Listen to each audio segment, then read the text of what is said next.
आंबो खालामफेरदो रस्ट खालामफेरदो नि चेनेलाव आंनाबो दोङो आरो रस्ट खालामग्राफोरा साननो नाङा दि सोरनिबा भिडिअखौ डाइरेक्ट खनखांनानै लानानै खिन्थु बिनि लाइफनि बागै माने जानला मानला बुखिना होगोन होननानै। हेलौ लोगोफोर, नोंथांमोननिसिम दिनै मोनसे गोदान भिडिअ लानानै फैबाय। दा नोंथांमोना भिडिअखौ नायलांबाय थादो।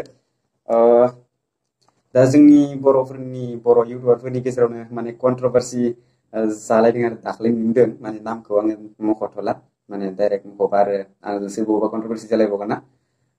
नै मोननै खोथानि सायाव बुंगोन आङो, प्राइभेट आरो पाब्लिश।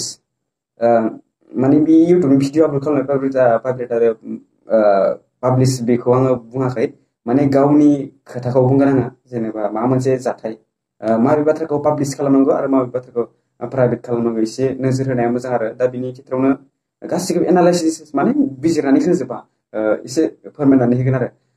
जुदि नोंनियाव माबा मोनसे प्राइभेट घटना जादोंब्ला बेखौ इउटुबाव होथावा। माने इउटुबा मोनसे ओरैबायदि गिदिर प्लेटफर्म, माने नोंथांमोना मोनथिखायो जानांगौ इउटुबनिफ्राय बेसेबां गोबां मानसियानो इउटुबनि गेजेरजों लाइफआ सोलिदों आरो इउटुबनि गेजेरजोंनो फेमास जादों, पपुलार, फैसा मोनदों। इउटुबनिफ्रायनो माने गोबां जात बुस्थु साक्सेस जानायनि बुस्थुफोरखौ मोननो हायो आरो।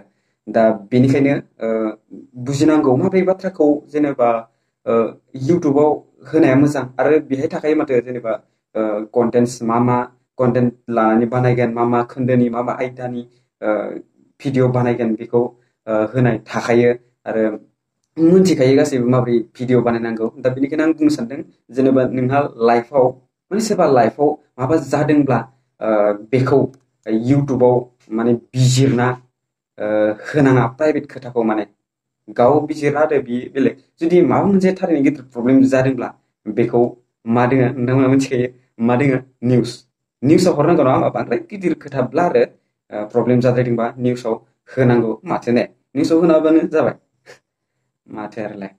दा आङो नैबे आंनियावबो चेनेलाव मोननै टाइप्सनि भिडिअ बानायनो आङो जोबोद मोजां मोनो। मोनसे ब्लगिं माने जायगा बेरायनाय, ओमफ्राय आरो मोनसे टेकनिकेलजों रिलेटेड गोनां भिडिअ बानायनो आङो मोजां नाङो। इयुनावसो माने नेक्स्ट इयार बा बोसोरनैसो उनाव बेफोरबायदि माने गोजान जायगाफ्राव थांनाय प्लेनखौ लादों आरो। दा नोंथांमोनाबो साननो हागौ मा जानला मानला भिडिअ आपल'ड होलाबायो होननानै, खिन्थु नङा बिदि। दा बेखिनिखौनो आङो बुंबाय आरो।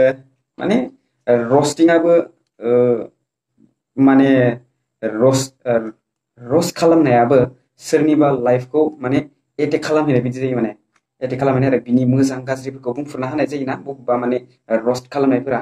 दा रस्ट खालामनायाबो एसे साबधान जानानै थाब्लासो आरो साबधान जानानै भिडिअ बानायोब्लासो। नङाबा जानला मानला सोरनिबा लाइफनि बागै बुखिलाबायनानै होयोब्लाबो गाज्रि मोनखागोन, नङा होमबा? दा बेनिखायनो नोंथांमोना बांसिनानो दायो रस्टिंआ पपुलार जाहांबाय नालाय, रस्टिंखौ दायो बांसिनानो बुजियो। खिन्थु रस्टारफोराबो साननाङा दि आंबो खालामफेरदो, रस्ट खालामफेरदो, नि चेनेलाव आंनाबो दोङो। आरो रस्ट खालामग्राफोरा साननो नाङा दि सोरनिबा भिडिअखौ डाइरेक्ट खनखांनानै लानानै खिन्थु बिनि लाइफनि बागै माने जानला मानला बुखिना होगोन होननानै। दा नोंथांमोना शेयार खालामनानै हो बे बाथ्राखौ, माबायदि बाथ्राखौ प्राइभेट लाखिनांगौ आरो माबायदि बाथ्राखौ प्राइभेट लाखिनाङा होननानै। दा बिदिब्ला नेक्स्ट भिडिअआव लोगो मोनसिगोन। बिराद गरम।